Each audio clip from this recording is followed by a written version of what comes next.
వనవాసంలో ఇంకెన్నాళ్ళు? బైరెడ్డి సిద్ధార్థ రెడ్డి పేరు వినబడితే చాలు వైసీపీ సోషల్ మీడియాలో ఓ వైబ్రేషన్ కనిపించేది. ఆ పేరుకు, ఆయన ఫోటోకు, ఆయన వీడియోలకు లక్షల్లో లైకులు, షేర్లు వచ్చేవి.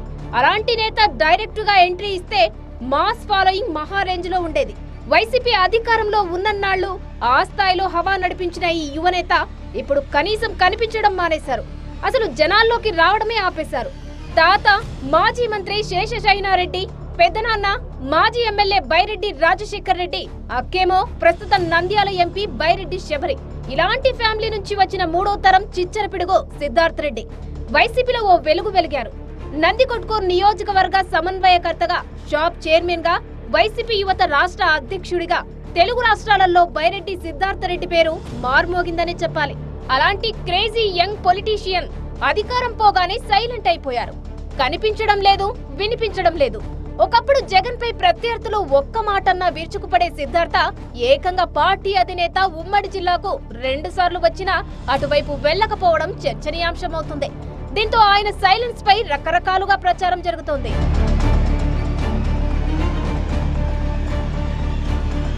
పార్టీ కార్యక్రమాల్లోనూ ఎక్కడా పాల్గొనట్లేదు సిద్ధార్థ్. తన స్వగ్రామంలో అత్యాచారానికి గురైన బాలిక కుటుంబీకులకు ఆర్థిక సాయం చేసి పరామర్శించేందుకు వైసీపీ నేతలంతా వచ్చినా ఈ యువరాజు మాత్రం కనిపించలేదు.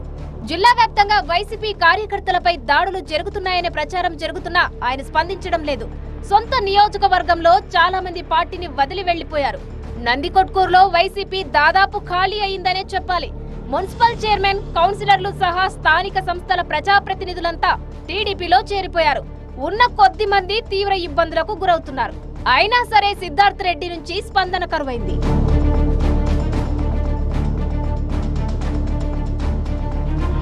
తాను నిందితుడిగా ఉన్న ఓ హత్య కేసుకు సంబంధించిన విచారణ తుది దశకు రావడంతో ఏమవుతుందోనన్న భయంతోనే ఆయన సైలెంట్ గా ఉన్నారన్న ప్రచారం జరిగింది. అయితే ఆ కేసును కోర్టు కొట్టేసినా ఆయన మాత్రం బయటకు రావడం లేదు. కొన్నాళ్ల క్రితం కర్నూలు, నంద్యాల జిల్లాలకు చెందిన వైసీపీ కార్యవర్గం ప్రమాణ స్వీకారం చేశారు. తన నియోజకవర్గంలోనూ ఆయన చెప్పిన వారికే పదవులు వరించాయి. అయితే ఆ కార్యక్రమానికి సైతం పెద్దిరెడ్డి రామచంద్రారెడ్డి సహా జిల్లా నేతలంతా హాజరైనా సిద్ధార్థ రెడ్డి మాత్రం రాలేదు. ప్రత్యర్థులు అధినేతను దూషిస్తున్నా ఆయన నుంచి కనీస ఖండన కరువైంది.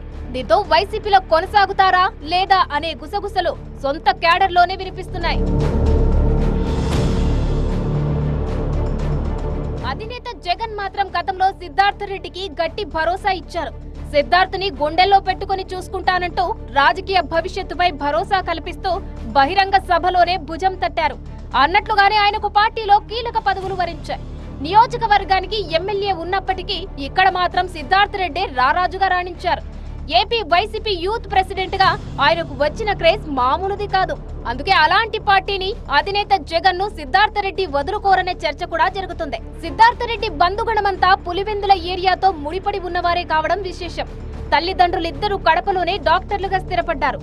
అందుకే తాను కూడా జీవితంలో స్థిరపడే ప్రయత్నంలో సిద్ధార్థ రెడ్డి ఉన్నారని, చిన్నప్పటి నుంచి కేసులలో నలిగి చితికిపోయిన తాను భవిష్యత్తుకు ఇబ్బంది లేకుండా ఆర్థికంగా నిలదొక్కునే పనిలో ఉన్నారని సన్నిహితులు చెబుతున్నారు. మరో నెల రోజుల్లో సింహం జూలు విదులుస్తుందని చెప్పుకుంటున్నారు. మరి అదే నిజమైతే సిద్ధార్థ్ రీ ఎంట్రీ ఏ రేంజ్ లో ఉంటుందో చూడాలి.